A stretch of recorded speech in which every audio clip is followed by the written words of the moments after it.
Well, good evening. It is 6:30, so I will call this meeting to order. Mr. Cusick, would you please perform roll call? Mrs. Costa Flowers. Here.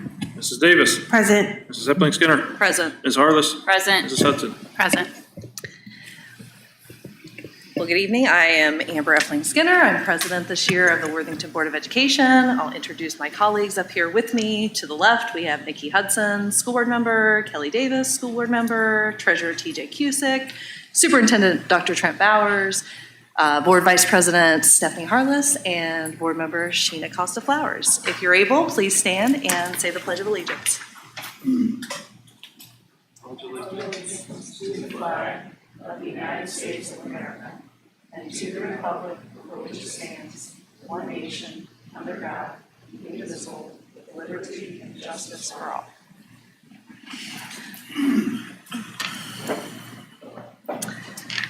Jumping into our agenda this evening, could I get a motion to approve the agenda for this evening's meeting? So moved. Second. We have a motion and a second. Mr. Cusick, would you please call the roll? Mrs. Costa Flowers. Yes. Mrs. Davis. Yes. Mrs. Epling Skinner. Yes. Ms. Harless. Yes. Mrs. Hudson. Yes. Motion carries. Next, we have the visitor comment section of our meeting. It looks like we do have some visitors' comments, and while Vicki is coming up and sharing that information with us as to who's going to be speaking this evening, I'm just going to read this little disclaimer for the audience. The school board and administrative staff encourage and appreciate community interest in meetings of the Board of Education. This section of the agenda is designed to hear the views of community members about their schools and items on the agenda. Each speaker will be asked to address the board at the visitor's podium so that the speaker's remarks may be clearly heard. The speaker should give their name and street address and limit comments to a maximum of 5 minutes. If more than 6 speakers are present, speakers will be limited to 3 minutes. Consistent with our policy 9130 on public complaints, we ask that complaints about particular employees be referred to the superintendent and not addressed during public session. We remind all speakers that our district values and respects all people as they are, and that our district is committed to creating and maintaining safe spaces for all of our students and community members. We want to remind our community that we value public input and always appreciate when our community members remember our district's values, refraining from using harmful or offensive language, and for sharing your comments in a civil and respectful manner. It is not our usual practice to respond to remarks during the visitor comment section of our meeting. And it looks like we have Jennifer Valley.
I would now like to introduce Gianna Harrison, or Vicki, do you want to? Okay.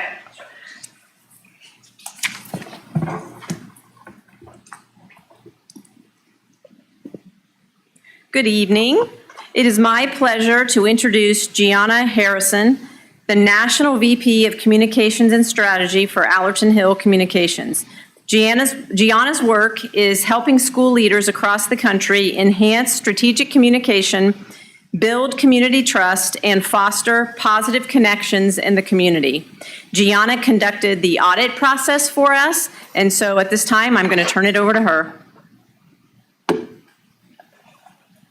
Thank you, Welcome. Vicki, and good evening. Thank you for inviting me here today. I'm excited to share a little more about what I've learned about Worthington City Schools through this communications audit process. So we did a deep dive into the strategic communications happening here in the district. We spoke with a couple of your board members up here. We spoke with all of the members of the communications team, along with a couple of other staff members at the district, and we dove into a lot of data. And I'm excited to share a little more about some of those high-level findings, but a little more about me so that you know and can trust that I'm telling you from experience what is working well in your district and what I think we can do to take things to an even higher level here at Worthington City Schools. I have a background in strategic communications and campaigning through politics, and I started my career down at the State House, and then I moved over into school communications, mostly because my mom is actually a retired public school superintendent from Central Ohio, and so I've been watching school leaders and board members and teachers give and give and give of themselves tirelessly, and I love now being able to use those powers I've learned of community organizing for good to benefit students and school districts. And so now I get to travel the country talking to school leaders and learning from them and giving back in my own way. So really what it comes down to when we look at strategic communications for K-12 schools on a high level, we look at really our main goal is to build an environment of trust. Obviously, we want our staff members to feel like they can trust the organization that they work with, our community members to trust that the school district that they are either sending their babies to, they can trust the experience that their kids are going to have, or that their taxpayer dollars are working hard on their behalf. And a big part that we look at for how trust is built is consistency. Growing up, my dad always used to tell me, the most important thing you can do is just show up. Showing up is most of the battle. And I think that's true in strategic communications as well. How we show up and how often we show up and how consistently we show up for our staff, for our students, for our community, that matters. And over time, that's really honestly how we build trust. And so those are the two things that we looked at when we had conversations and dug into the data. We looked at the materials that the district puts together and the posts that go out, all of those things. This is what we looked for. How is this building trust, or how is it not building trust? And is there consistency? Does our community and our staff know where they can find us and how they're going to hear about us? And I really have to share with you that because I have the opportunity to work with districts all over the country, doing this audit was actually really fun for me, because I think you all have a lot to be proud of here in Worthington City Schools. There are so many districts that are just scratching the surface of what it means to try and connect and talk with their communities.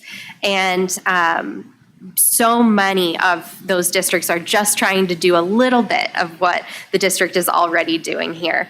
And so we saw through our research of the district's work a very clear direct mail strategy that continues to be just such an important part of strategic communications plan. It is often the only way that you reach a vast majority of your community that doesn't have a direct connection to your school, whether that's knowing somebody who goes to the school or works in the school. And so that direct mail is robust and consistent. There's a consistent brand voice and a leadership voice. We have Dr. Bowers and Mr. Kusnek who show up in very clear language, again, consistently. That showed up throughout our entire audit, that they were present and their messages were clear and concise.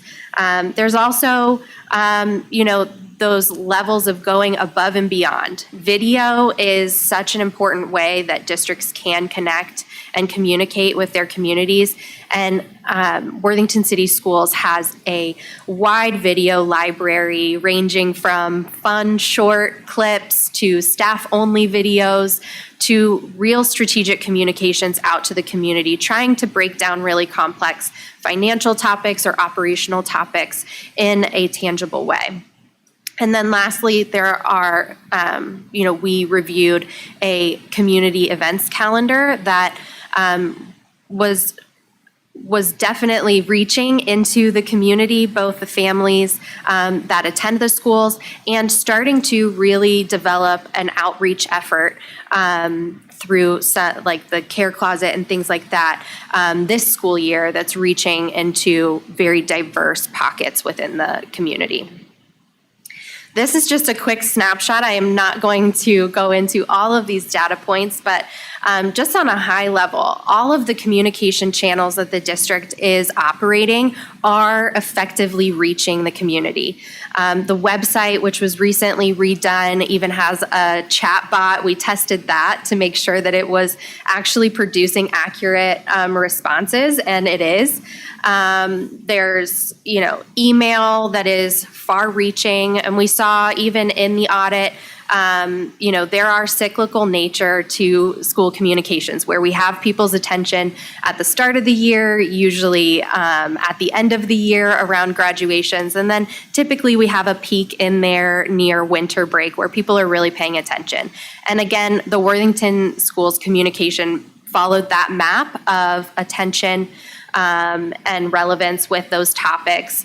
The one thing I really want to point out here is Dr. Bauer's blog, which is remarkable. The reach of the blog is truly remarkable. I think that it speaks volumes to, again, consistency, that even on the low months where, there's not as many views, they still consistently post, and that strategy has garnered it a reputation where people go there for to hear what Dr. Bowers has to say, and they know they're going to hear from him on hot topics. They're going to hear from him on news when it comes to the State House or funding, things like that really matter to the community. And so again, that is something that really blew me away when I looked at the data, because I do not see that. Usually superintendent blogs are a well thought effort, but don't reach and resonate in the way that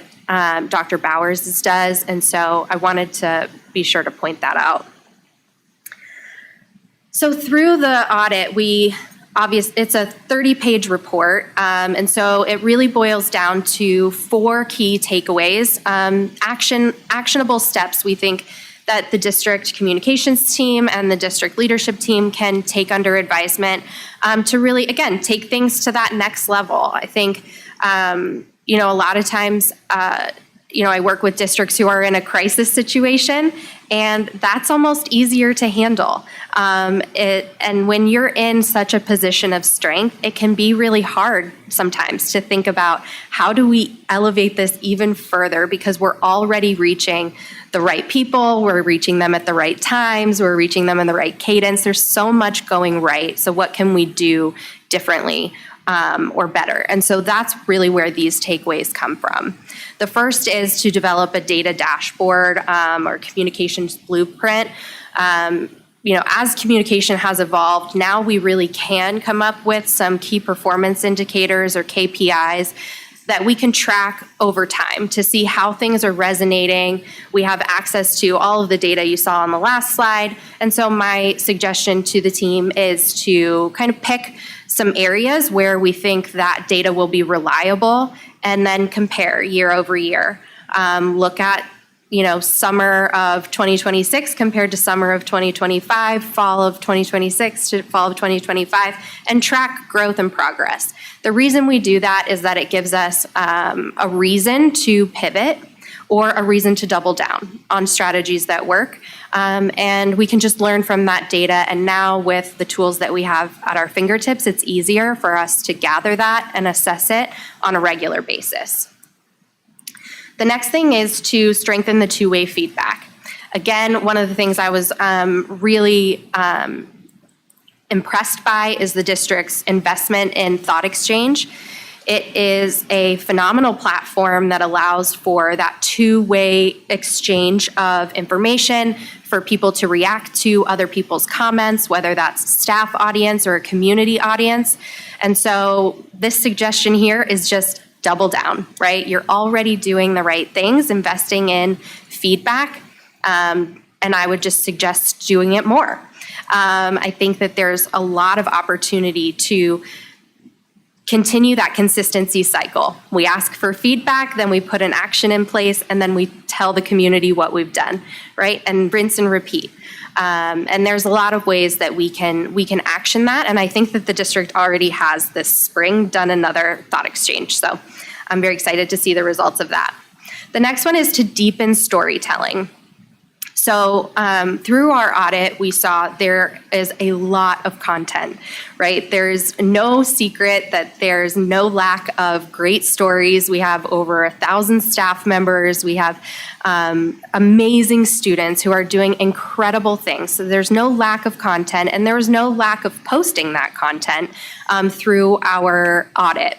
The content calendars are full. So this suggestion is just to take a little bit more of a deeper storytelling approach instead of, and we still want to highlight everybody and highlight as many people as we can, but perhaps we take a few of those stories of students who have overcome an enormous obstacle or a staff member that went really out of their way to do something kind or generous, or maybe they achieved something or climbed Mount Everest over summer break, right? And doing a deep human interest storytelling dive. The team has the skills from their journalism backgrounds and their video skills to really bring these stories to life. And I think, that's really where this suggestion comes from, is choosing a few of those really great stories to highlight on a different level and scale. The last one is really to lean into our leadership voices. We have such strong ones. We can do that by leveraging short form video content. This suggestion is really bred from, as communication changes and as people engage with communication in a different way, one of the trends that we're seeing is that people's attention spans are getting shorter and shorter. They're spending microseconds watching and engaging with information. The speed at which people's brains are processing information are increasing, and so we can meet that with some shorter form video content.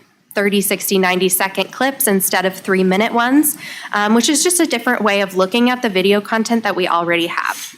Again, the video library is robust and something to celebrate. This is just a different way to approach that.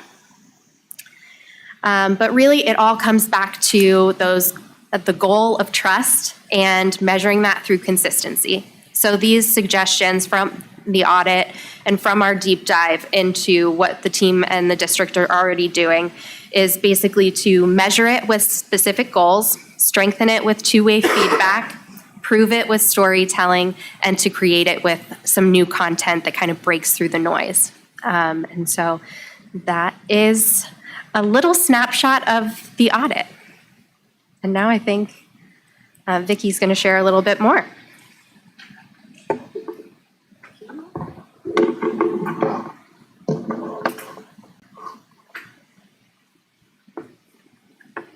Thanks, Gia, and I appreciate the help of your team in putting this audit together. The process has been productive, and it's allowed us to gain an outside perspective on our work and ways in which we can make it better. We recognize that effective communication is not a single message or a single platform.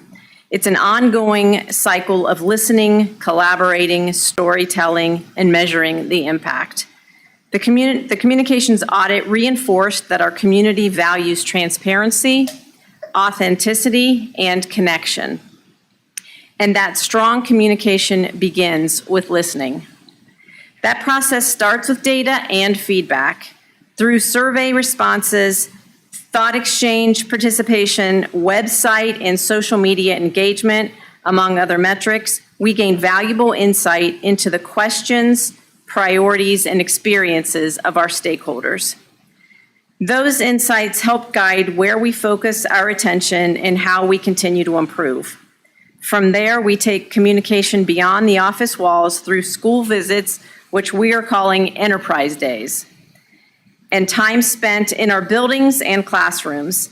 These opportunities allow us to hear directly from students, staff, and families while identifying the stories, successes, and themes that define the daily experience in Worthington schools. Each week, the communications team brings those observations together in collaborative planning conversations. We will discuss what we're hearing across the district, identify emerging topics and community interests, and align messaging with district priorities. These conversations then shape the content we create across newsletters, social media, video, presentations, and district-wide communications. Most importantly, the process does not end when a story is published. We continue to measure engagement, review feedback, and evaluate what resonates most with our community. That reflection allows us to refine our strategies, strengthen trust, and ensure that our communication efforts continue to support students, staff, families, and the broader community. Ultimately, the work is about more than sharing information. It's about creating, understanding, building relationships, and telling the story of Worthington schools in a way that reflects the experiences, values, and aspirations of the people we serve. The team will spend the summer putting plans together as we begin to make these recommendations come alive. And now we can take questions. Our whole communications team is here. Don's here, Corey's here, obviously. And if you have questions about the specific audit process, Gia's here as well. All right. Who wants to get started? I can start. Nikki? Sure. Thank you very much. Incredibly helpful. And I have just a few questions on, Gianna, when you look at what other clients do from a KPI standpoint, you had referenced, comparing them year to year, obviously very valuable from an annual review standpoint.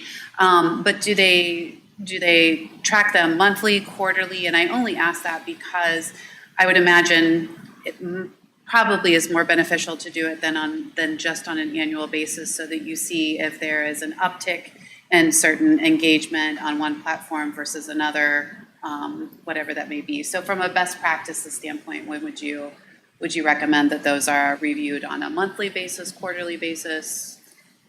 We really see it to be easier to either look at it on a quarterly basis or even biannually. Okay. With summer being such a downward period for us, when we gather data on the social media channels that Allerton Hill runs for districts, we look at the data from August to December and then January to May. Okay. And compare those periods because we find them to be, the bulk of it. We'll still assess data. We can pull data anytime. These platforms have so much data. But we find that looking at those trends from that kind of biannual perspective has been really helpful for our team. But you could also look at it at a quarterly. I think monthly is probably too volatile. Okay, excellent. That's very helpful. Yeah. Thank you. And then when I think about everything that we communicate, which is everything's valuable and has its place. I also think about one of our greatest challenges when I think about pending legislation, and we've done I feel like we've definitely made strides in ensuring that our community is aware of the risks that exist regarding public education and pending legislation. And I still feel like that is an area where there is definite work to do for just for the betterment of everyone. Would you recommend tackling that with, obviously it's not a one and done, right? Like not one form, but modern short form video. Could we actually do it in 90 seconds? That's really what I'm asking you. Do you think that we could actually convey a meaningful message in 90 seconds regarding pending legislation? Absolutely. And Okay. I think you, it's hard to do, right? I often tell our team and when I'm working on projects, the hardest job of a communications team is editing. And so it takes all of us kind of working together on that message to decide how is the best way for us to use graphics, video clips, and, audio to convey a really complex message. I think that it's absolutely possible with this team. That's awesome. Thank you. That's exciting. And then I will just share with my colleagues. I wrote down the recommendation regarding richer alumni storytelling as something to share also with the WEF as an opportunity for them as well. So thank you very much. Very helpful. Kelly, you want to go next? Thank you. I enjoyed talking to you, taking that opportunity. And so thank you for taking this time, the whole team, taking time to just basically see how we can communicate better. And how, what I heard you say is for people to understand and for it to resonate. So Nikki asked one of my questions initially, but the resonating part. So how do you find that through the surveys are helpful, through the thought exchange will give you that feedback? So we talk about two-way communication. How will you determine whether or not the stories are resonating with people, the information is resonating, whether this 90-second video really helped them to understand the legislation process? I know we had to do that last year with the budget and all of that. How do you measure that? So I think that finding out what is resonating, our best source of information for that is the data dashboard that, we're going to start to collect on either quarterly or biannual basis, right? That's where our messages are kind of ranked against each other, and we start to see what's resonating with people. As far as the thought exchange and the feedback, that's more of a strategic conversation of what question are we going to ask. It's possible you could put out a question of what do you want to learn more about, right? And that would kind of give us a little bit more of that resonance information. But that data dashboard is going to be really helpful for us to see, especially as we kind of get some of these strategies off the ground. What's resonating? Is it the longer form? Is it the short form videos? What's resonating? And then where we kind of adjust our efforts. Okay. So as, I know the team is getting together this summer and they're rolling it out. Is this something that you're assisting them with as they're going through this process to figure out what the path is moving forward? Yes, Allerton Hill is continuing to help. We continue to work with Allerton Hill on a regular basis, but the team is taking the audit and establishing a timeline of what we plan to do. We'll bounce it off of Allerton Hill. But a lot of what we want to do is find stories that we're hearing about, and then remind people that we got these stories from them, so that there's a little bit of a loop reminding people that we're sharing this information because you told us this was important, so that we can continue to search stories out that way. Okay. Thank you. My last question is, so in your report, you talked about being more proactive. And can you give examples of what we as a district can do to be more proactive with information for our community as a whole? Yeah, I think it's these enterprise days that the district is already starting to do, which is going out and seeking out stories. We know that there are amazing stories from our students and staff, and sometimes they just don't get up and out of the classroom.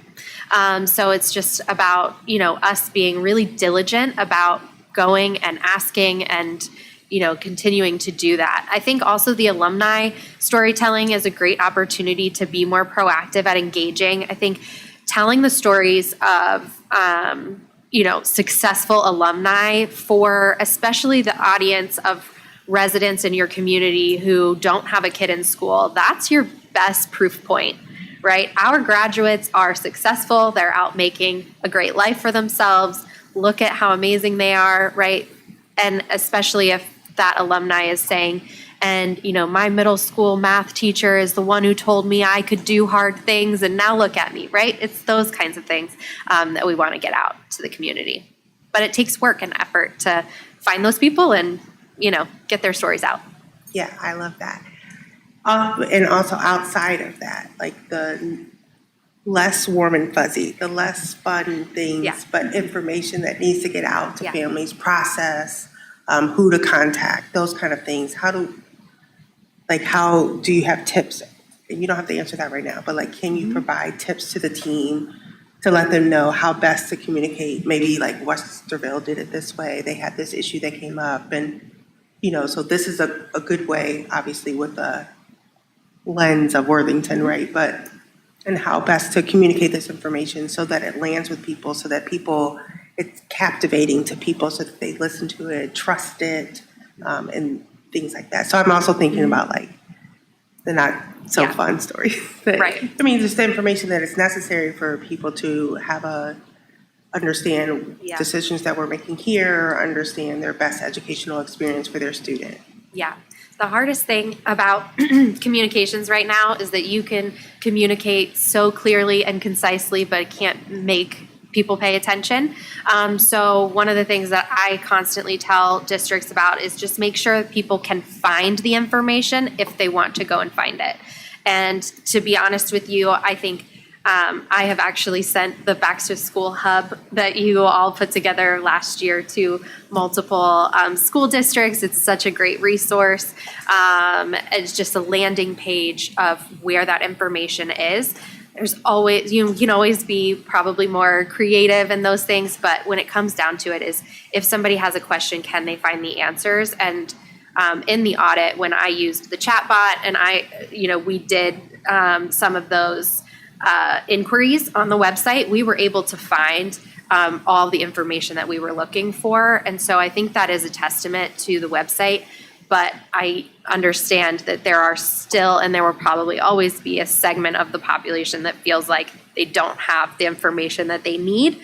And so, yes, as new communication vehicles and tools come out, maybe there's going to be a text bot someday, or those kinds of things that we can investigate and lean into. But yes, yeah. Thank you. Just for the rest of you, Vicki was able to send me the whole report, and I found it very interesting, and they do give a lot of suggestions throughout that report, so I'm sure Vicki can send it to you if you want to look at it. Thank you for your time. Thank you all for your time. Stephanie? Sure. Thank you for being here on an evening, and also just for all the information. I love data. So I love the data that's in here and what we're going to get in the whole presentation. But I just wanted to dig into a couple things. So the 3 to 4% click-through rate caught my eye, simply because I know, that's a good, click-through rate if you're trying to garner business and things like that. But, as a district where we're trying to not get your business per se, right, but trying to get information out, that seems low. And it may be low across all districts. What's in my head is thinking about ways that we can potentially increase that click-through rate. Mm-hmm. And so the first thing that came to mind, and I don't know if we have the ability to do this because I don't know what we send our emails with, but can we A/B test? So that dashboard kind of gets at it, right? But the A/B test is immediate, so we can start to see who's clicking through what, if one type of message is getting a higher click-through rate when we're comparing apples to apples versus different kinds of content. I don't know that question. Hey, Dawn, do you know the answer to that? We do have some of that. We Okay. have the standard, but we do have to go in with Should know that I'm in communications. Yeah, so we do have Google Analytics, and so we can compare pages that way. We don't kind of have the future, like, to test it beforehand, but we can go back and look and see Okay. which one did better and why. What about with emails? Do we have the ability to bisect our email list and send and do A/B testing on that? Okay. Okay. So the data dashboard obviously will help with that. I'm just thinking through this. Okay, so we kind of, Kelly touched on this also, and so I'm going to go just even a little further. When we think about engagement, there are really good engagement numbers on here for sure. My concern has always been that we're engaging with the same audience across multiple platforms. And so I think my question is, do we have any way of aggregating that data to find to figure out what unique views versus overall views is? I don't believe there's a way to find out like a unique view on Facebook versus S'more, right? Because we don't track that Yeah. individual. I don't even know how you would do it, honestly, with those clicks, but you can track it individually on the platforms. Okay. And so I think that what you're getting at, and then like with the click-through rate, right? Like if we're looking at and we choose what are these KPIs that we're looking at? Do we want more people to be clicking on specific links in the district email? Well, let's start to measure those. And then get really specific about the call to action in those emails. And if that's the goal, if the goal is to drive clicks to an end site or form or whatever, then we can start to measure that and track that over time. Sure. Right now, that's just the numbers in this audit are looking at like all the emails over the period of time that I looked Sure. at, and I don't remember the exact dates that we pulled data from. I'd have to look at the document again. And so there's and I know that in there's tables of like which emails had super high click-through rates and which ones didn't. And then I would also wager that, if we wanted to dig into the weeds even more, the building level emails are likely have, and what I see in other districts, a much higher click-through rate because those building emails are like, you need to put money on your book fair card or, these like very actionable, I have to do this for my child type information, which gets a different reaction. And are we able to segment that data to kind of see what the average click-through rate is by category? By email. Yeah, By okay. email group. And I'm not saying that click-through is the end-all be-all Yeah. by any stretch, but it is a piece of information. I think we are doing so much. The goal, like, in my mind, to extend the reach would never be to do more. It would just be to kind of find those keys to unlock the places where we can do it more effectively because we are doing so much already.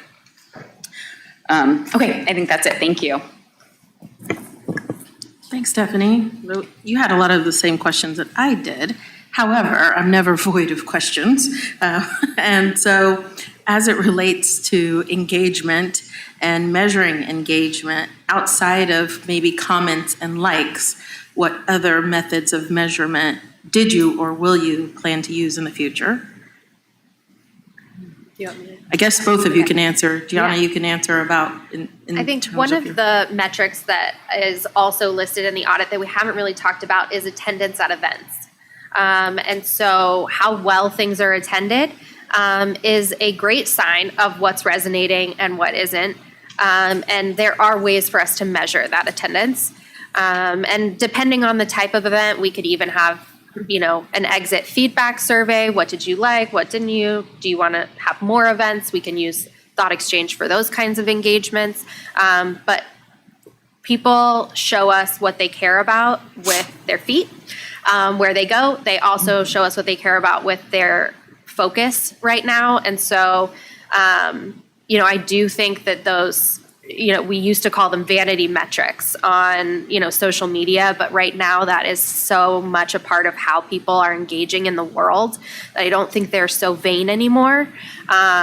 You really can tell a lot by how long somebody watches a video or how many clicks you get on something on social media. And so I would wager that we could spend probably a little more time growing those social media audiences to a wider organic audience within our geo-targeted zone, to make sure that we're still reaching people within Worthington, but in a meaningful way. Thank you. And Vicki, do you have any ideas for maybe future state ways that you will measure engagement outside of comments and likes? So I think a couple of things in terms of engagement. We're always looking at people in buildings that we're pulling from. So when we see stories or posts or events that are pulling and we're not getting representation from certain buildings, then reaching out to the buildings or the communities that support those buildings and, asking an additional ask. Finding out from people in the neighborhood about, what's the best way to share this kind of information with the folks in this neighborhood. Thank you. Yeah, sure. Yeah. And one of the things, I'm kind of buried in a lot more of the data than they are as far as Facebook and social media things. So I look at the reach, I look at time on site, and like time in a video. We can look when people might leave a video and kind of use that. And then the other thing that I look at a lot is if we do get a lot of people that leave or unlike our page, either our Instagram or Facebook, I need to be aware of that to make sure that whatever we're doing or figure out why that is. So, and I look at those numbers, I don't know, I won't say every day, but pretty close. Thank you. That's very helpful. Okay. Gianna, so should we be translating engagement as impact? So to me, those are different things, but based on your research and this particular audit, what would you say? I think I agree with you. Impact is a lot more complex than just the data. I think the best thing that the data can do is tell us what to lean into and what to lean out of. And where we're putting our efforts and what's resonating with people. We have plenty of information and stories to share, so we can take their feedback through that data points. But impact is so much deeper than that. It's how people feel pride in their schools. It's, whether or not, they show up at the ballot box. It's, how the sentiment is online in general about the schools. When there's a negative comment, how many people go rushing to the district or the teacher's defense, and those kinds of things. That determines, and how often you see Worthington spirit wear out in the community. That is a really big gauge of impact and impossible to measure, right? And so I think impact is measured through all of these things together, as well as through the two-way feedback and through word of mouth, what we hear and how we remain connected to our neighborhoods. So that being the case, or you're saying that you don't currently have a way to measure any type of impact. Is that what I'm hearing? I don't want to put words in your mouth. And earlier I heard you mention call to action, for example. So to me, that could potentially be a measurement of impact based on administering a call to action. But, is that part of our plan? Sorry, that's kind of a loaded question. No. To be honest, no, I don't have a secret sauce for how to measure whether or not a district is being impactful. We do oftentimes use public opinion research to do a scientific survey of the community where we can measure sentiment, we can measure values, we can kind of extrapolate that data out to get a measure of impact. I do have districts that do that every 2 or 3 years as a rhythm in their communications plan to measure how much people feel a sense of pride, ownership, and how well the district is spending their taxpayer dollars. So that's certainly on the table. I think that is probably the most reliable way to measure impact, is to do that through a scientific poll.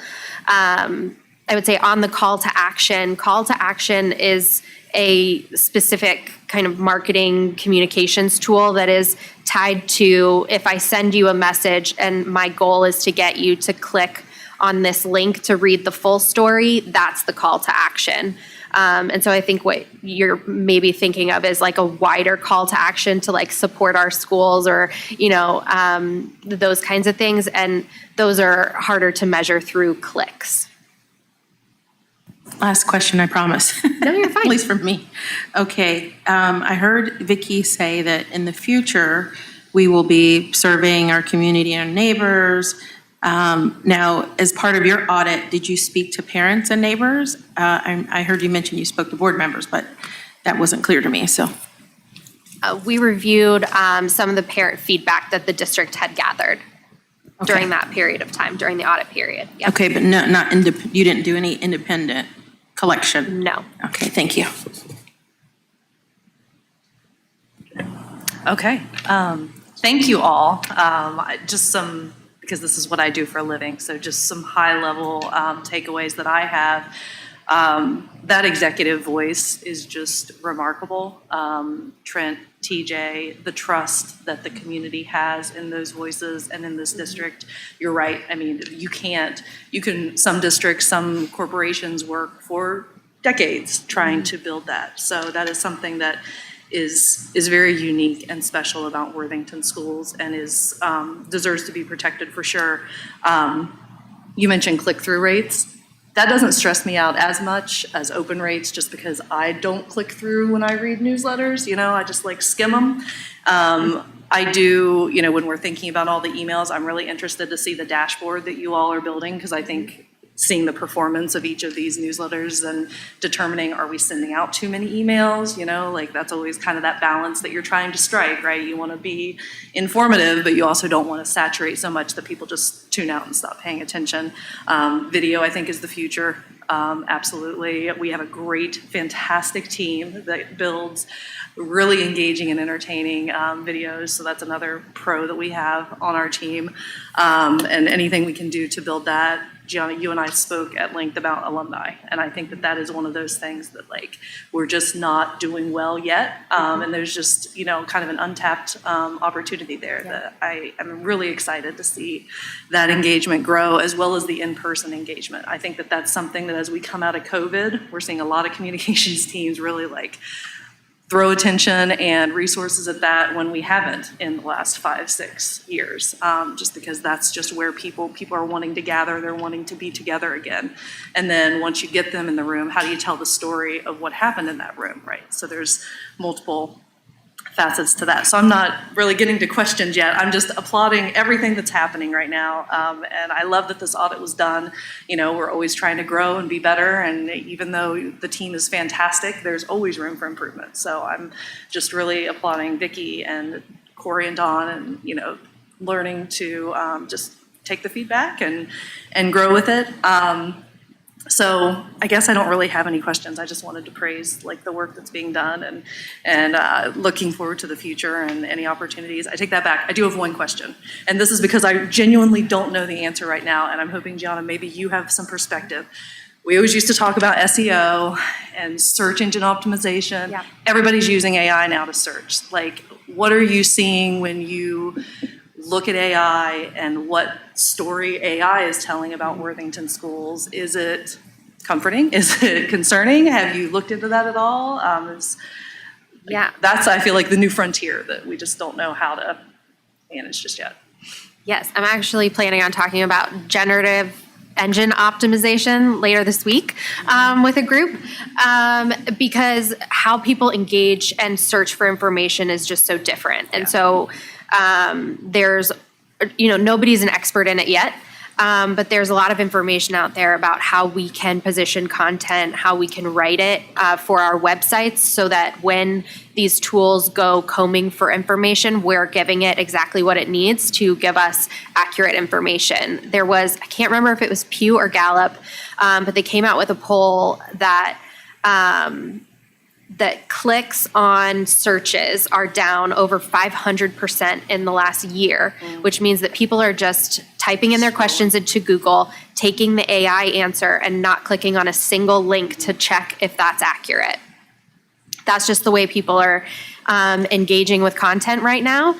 And seeking their answers. People are using ChatGPT as Google and then having conversations about it. So there are ways to get our website cited on the AI tools. And so I'm working on kind of building out that strategy with our team to help districts engage. In this past year, we did a lot just checking to make sure any districts that were on the ballot, those search engines were giving accurate information to this year's ballot, because obviously we know schools are on the ballot so often.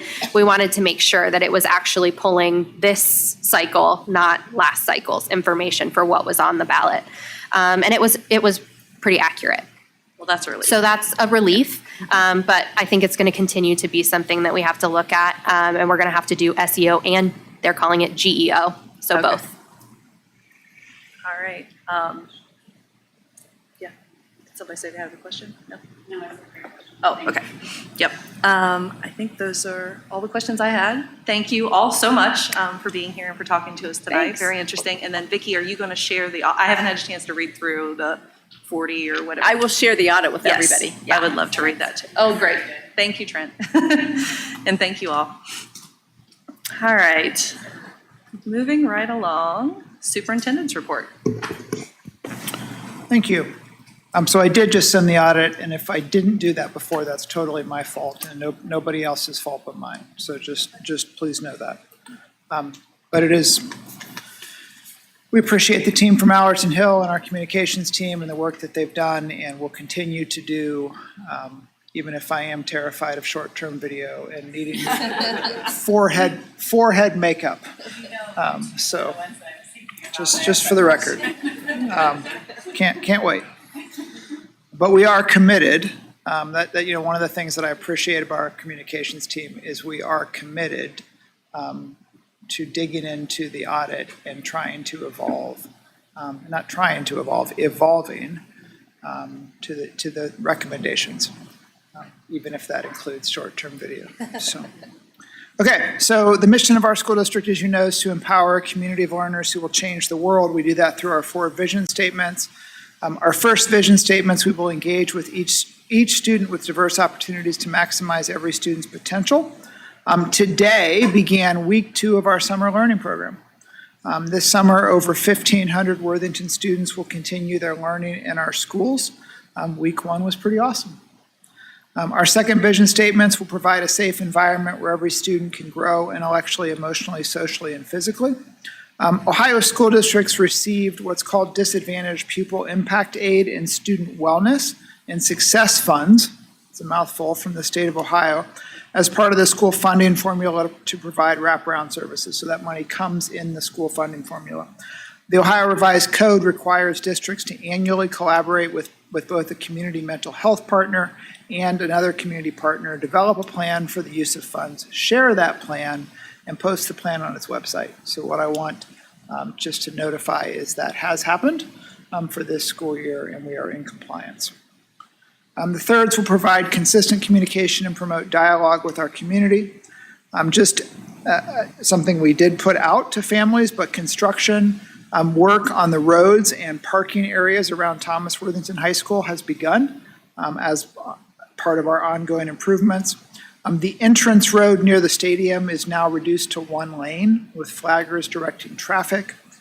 Parking is really limited for the month of June. Spaces are still available for sports camps and practices along the road leading to the Morolo and the flats, so there is more walking that's required. Work will also take place in front of the school, and you see that the temporary parking lot is being removed, and we're beginning the restoration process to make the front lawn back to grass. I share that because that is, the grass part we've all been waiting for, but the parking lot part has to happen quickly in June so that we're ready for the City of Worthington's fireworks on July 4th. So there's some urgency around this June period of construction. In addition, both the Thomas Worthington and Worthington Kilbourne High School stadiums are in some level of being closed for the summer while track replacement projects are completed. So the second turf fields are still open. You may see students on the main turf fields, although as the track projects continue, there is a period of time where you can't cross the track because it needs to set. So those periods will happen. We do encourage families and visitors to plan ahead, allow extra travel time, and use caution on both of our high school sites as work continues, but as we get closer. And then finally, we'll be responsible and transparent with our community resources.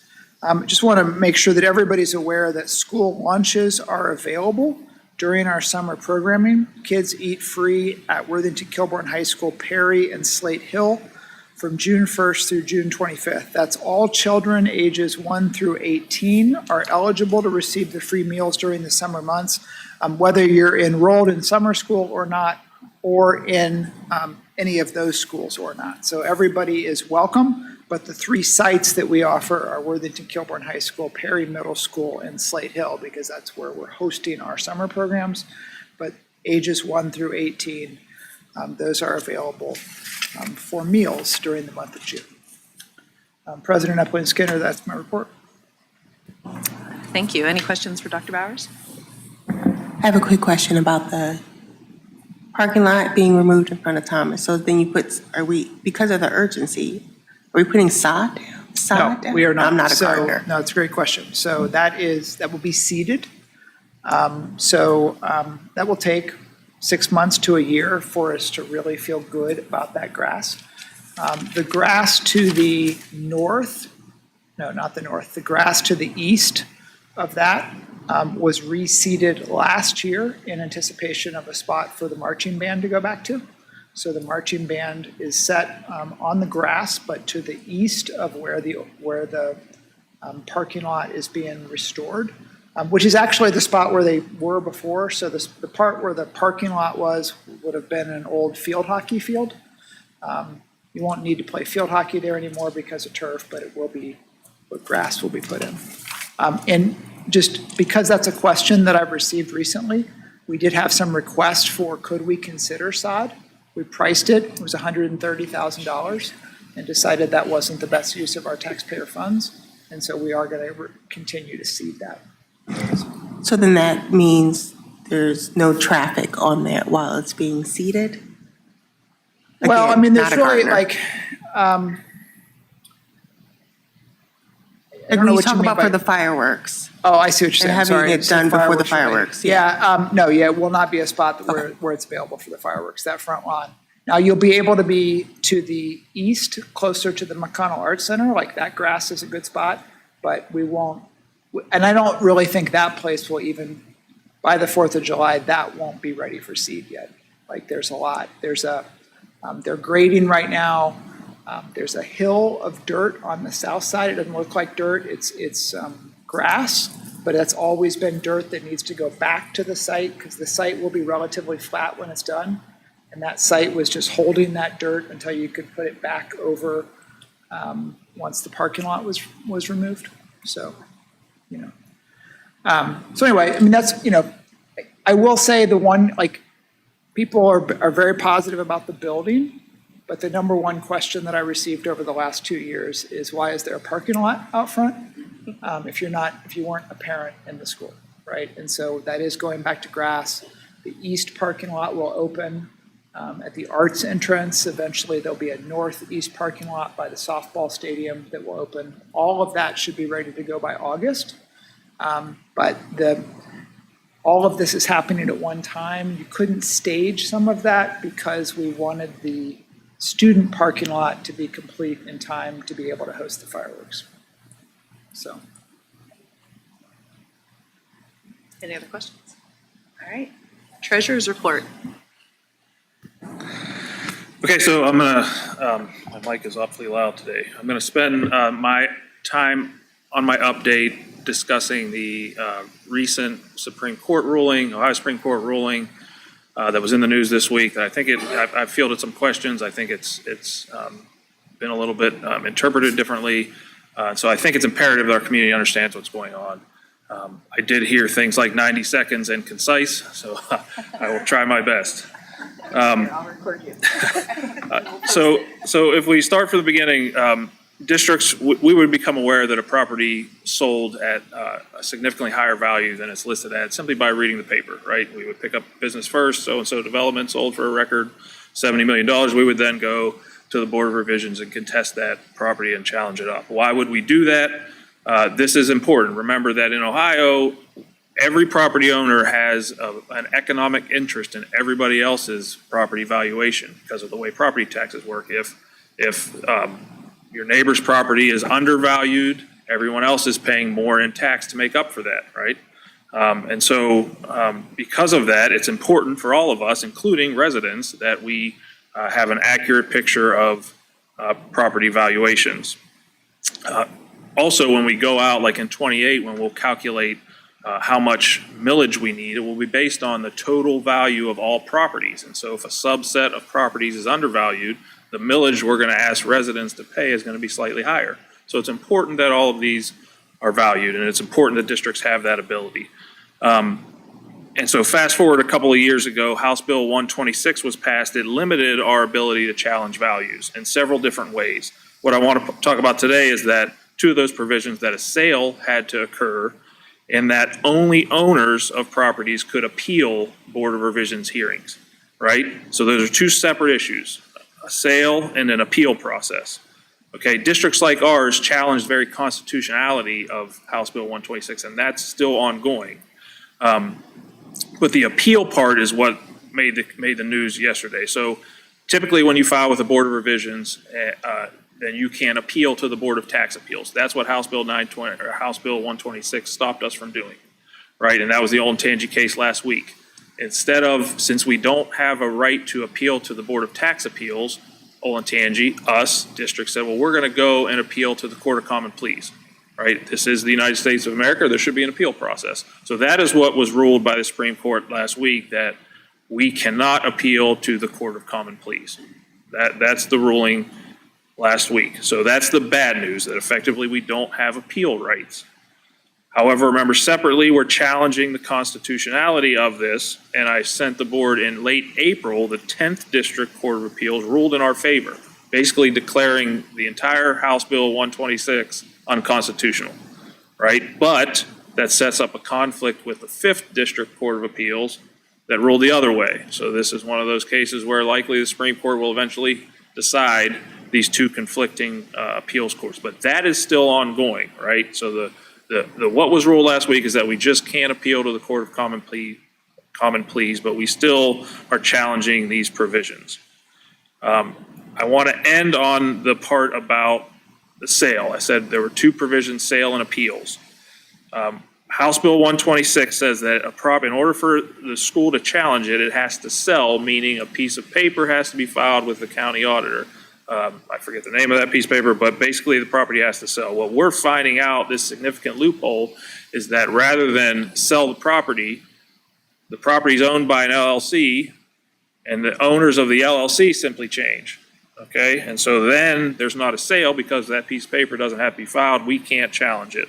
Why does this matter? I'll give you a very real case right here in our backyard. Copley Park, I think it's called, right up Worthington, Galena Road.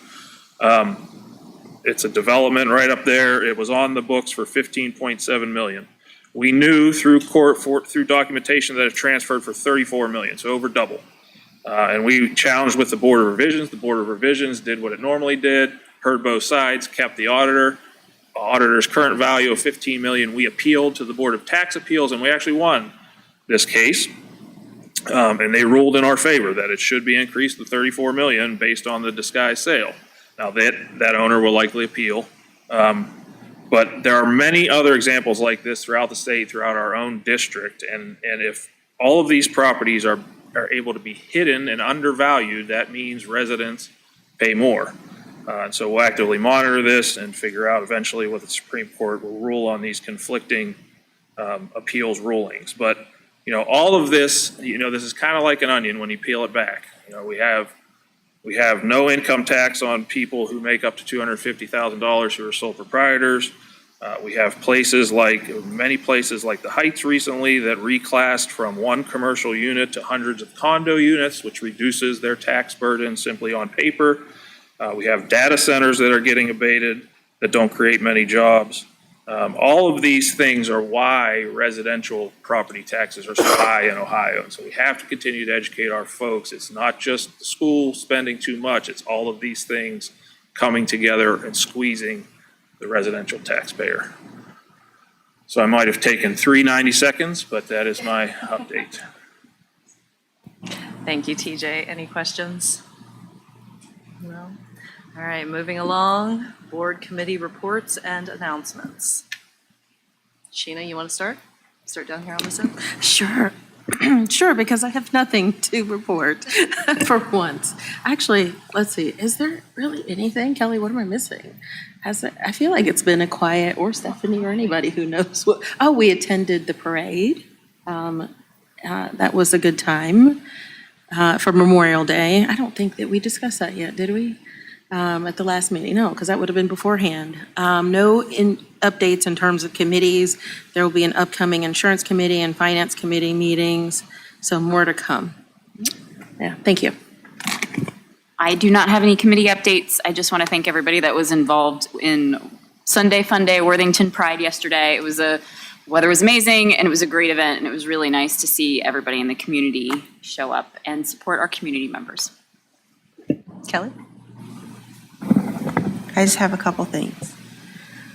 I was invited to Worthington Hills by Mrs. Weeks' first grade class. And so me and a couple other community members were able to listen to the end of their adventure unit where they were able to demonstrate their understanding of characters, settings, and plots. So they talked to us about the ocean and animals and Antarctica, and they each, so many of them stood up and read their report. First grade, I was like, so first of all, they're being brave. And then we went to the different stations where they broke down the topics and just really demonstrated, one, their bravery, two, their just writing abilities, comprehension abilities. And so it was really exciting to be able to see CKLA come to life. There was a grandparent volunteer there who does Circle of Grandparents, and she has been following that classroom all year. And so she really was able to speak to where they were in the beginning of the year versus where they were in May, and just how impressed she was on their ability to do that. So that was really fun. I was able to participate in the WEP's Professional Day at McCord. These students blew me away. I said, well, I don't even know what you're here for, because you guys are all phenomenal. They all were extremely polite. So many of them knew what their interests were. They were not shy about their plan. Some students had things mapped out. And then when I get here, and I was like, I don't even know what I want to do tomorrow. So they were just really grateful that we were there. I appreciated that experience. They really resonated with the feedback. So I felt like they were really receptive. They weren't you think of middle schoolers, and sometimes maybe you think that they're not going to be as receptive, but they were soaking it all in. And it wasn't just take this class, take that class. There was really hands-on advice that I gave, and I know other people gave as well. So I appreciate the WEF for opening up that opportunity for our students and allowing us to come in and to do that. And then Sheena mentioned we were in the parade. That was a lot of fun. We will have to buy 3 times as much stuff next year. We ran out of all kinds of things. Graduation was phenomenal. That's another thing we did, is that these 2 classes and all the things that our students are doing are amazing. And it's just so exciting to be able to, I always love that our students are able to select someone to hand them their diploma. And to see that first grade teacher across the stage that probably hasn't seen that student maybe since 3rd grade, and the excitement on both individuals' faces is just phenomenal. So kudos to everyone who puts together that massive event for each school. Emily, thank you for yours. Help, Mr. Almanson and Mr. Thomas and the staff that puts that together, because that's challenge. I attended the OSBA Black Caucus meeting, just talking about the dinner that we're going to have at the Capitol Conference, as well as our scholarship process that we're going to award to students across the state. And then I had a OSBA Central Region meeting. We are getting a new Central Region manager. The current person is leaving, I think, at the end of this month. And so they're in the process of just finding out from the committee what we're looking for in a Central Region manager. And so somebody will replace Aaron, hopefully in the next couple of weeks. So that's all I have. I did not. Well, I don't know if anybody attended, but I did want to shout out, there was a Granby Garden Showcase that happened, and it was an evening for them to celebrate and share some of the experiences that happened through the Grow Ohio grant. I personally was a Granby gardener a little while ago, just a few years ago, and so I wanted to give them a shout out. It was a farm to table grant that was provided through Grow Ohio, or actually through the Ohio Department of Education and Workforce. And so kudos to them, and it was an exciting time for the kids throughout the year to, explore through that grant. So shout out to them. Sorry to interrupt. Nikki? I'll just share, I neglected to share last time, I participated in the Worthington Education Foundation Professional Day as well. I did it at KMS. I agree with you. I think it is time well spent with our young students who are very impressive and very, like you said, receptive to the feedback, and just a great experience for them to talk with an adult that they're not familiar with, and imagine that they were having a work interview with you, or just sharing with you what their interests are, and build up their confidence in that setting. So that was great. And then I did see you in passing, but I'll share I was able to volunteer with Worthington Pride yesterday, and just a great experience, and grateful to our community for that ongoing celebration. So that was all. All right. Looking back at the month of May, my eyes like twitching with all of the things that are on my calendar. I missed you at Granby, I guess. I was up there chasing Henry around, my son, so he loved it. One of the things that I thought was really cool is there was an Eagle Scout project that one of a Worthington student had created a sink. So now they have the ability to like rinse out some of, and fill the watering cans and everything. So, yeah, and it's such a cute little area. We love going over there. Yeah, oh, okay. I was gonna say, I didn't see it, but I was a little distracted, so it's fair. But yes, that was a great community event, very well attended. Trent was there. And few other things that I did throughout the month that I was just going to share. I was on a Zoom with OSBA. They were talking about board docs, and it was right after that meeting we had where board doc was down, and I'm like, oh, what's this? And Jeff, I don't know how much you're paying attention to like the evolution of what they're doing with Diligent, but it's pretty cool. I don't know. They're really modernizing that platform. And so I feel like there's a new interface coming eventually. So I kind of got a preview through OSBA of what that is. And that was, like I said, right after when it was down. So that was nice. Month of May with a senior, I had a lot of, graduation and recognition and final things on my calendar, in addition to just AP exams and IB exams and all of the stuff. Memorial Day Parade was lots of fun. I liked seeing the board have a presence in that parade. I know we always do the 4th of July, but I do like, the idea of us getting out and, doing the parades and community things like Worthington Pride. And I know that we always do some of this stuff, but I think that that's good for the community to see us out and about. And I know we all do that. I'm just saying, it was fun. What else? I think that's it.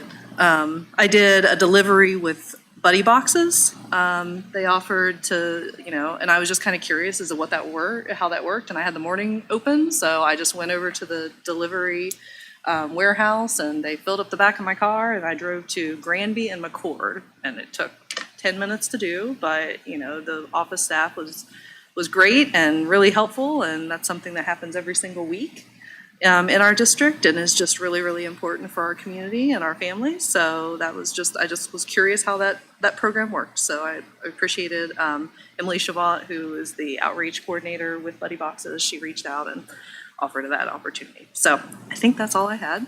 And legislative update, just a heads up, Wednesday's going to be nuts because they're trying to get through, I think, the whole summer in the next 2 days. So they've got sessions scheduled for Tuesday and Wednesday. And then they have a couple as needed sessions, but from what I can tell, they don't want to use them. They're trying to get everything through in the next couple days. So just kind of keep an eye out down at the State House. They're working on the capital budget too, which I was going to ask you, TJ, not to put you on the spot, but there's nothing really in there that we need to watch with the capital budget, right? I think that's how the High School Facilities Commission, so to answer your question, no, not Okay. immediately, but I do think that plays into how much funding the High School Facilities Commission gets. Okay. So that's passed the Senate, trying to get through the House by July 1, the deadline. So that's the status of that. Okay. Can I add one thing that I Yes. totally forgot? Because it's been a while since we've been here. Long time. So in addition to graduation, I have a rising, well now sixth grader, but not about me or her. As those kids, we were clapping them out and the kids were leaving, they were a mess. They were so sad. Aww. And I was just reminded, and not unique to our school, but across the district, like what an amazing environment that our teachers create for our kids to make them feel like it is a home away from home, that they don't want to leave, even though they're all going to the next place together. Mm-hmm. But, you know, they build these relationships with their teachers and their community in that school. And so I'm very, very thankful that we are in a district that is able to build that and that those kids are able to then go on to the next level altogether. So I just wanted to mention that and thank our teachers. Sorry, one more shout out, Worthing Way. I was at their picnic with the Pops, which is why I couldn't go to the Granby Gardner event. And it was a fabulous outdoor event. Kudos to all the students who had such an amazing performance. So thank you. Corey Black, too. Thanks. Okay, moving along. Consent agenda. Dr. Bowers.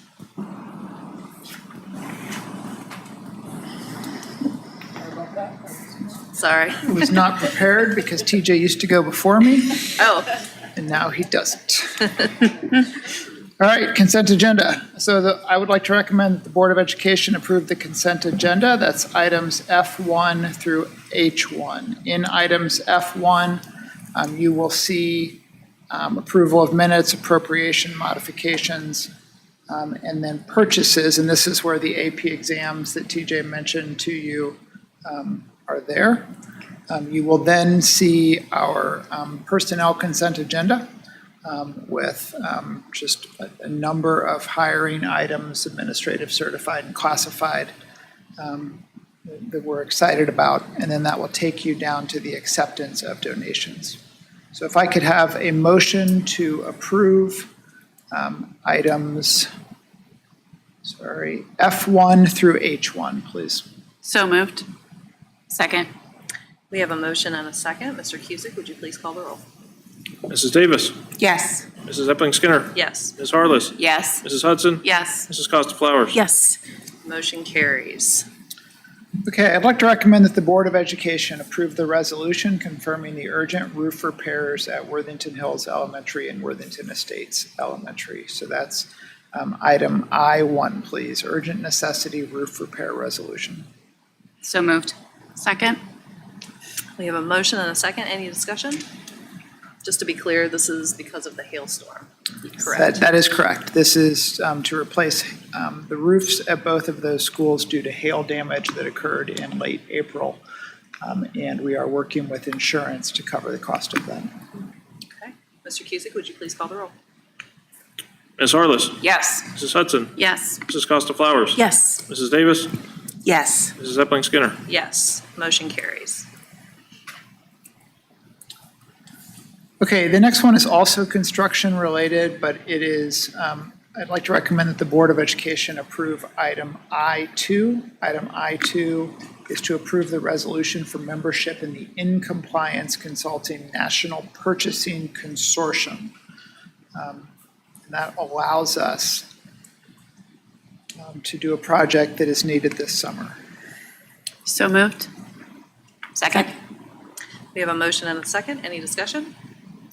Hearing none. Mr. Cusick, would you please call the roll?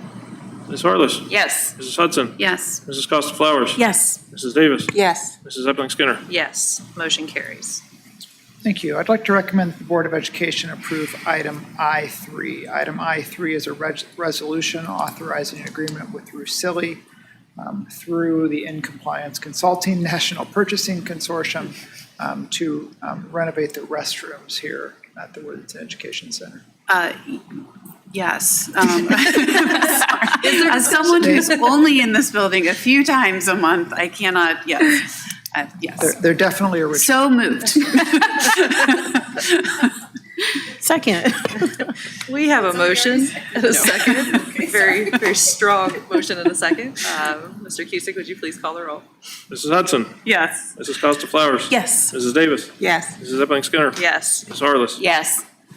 motion carries. All right, moving along to J, actions recommended by the Board of Education. This is to approve membership in the Alliance for High Quality Education. So moved. Second.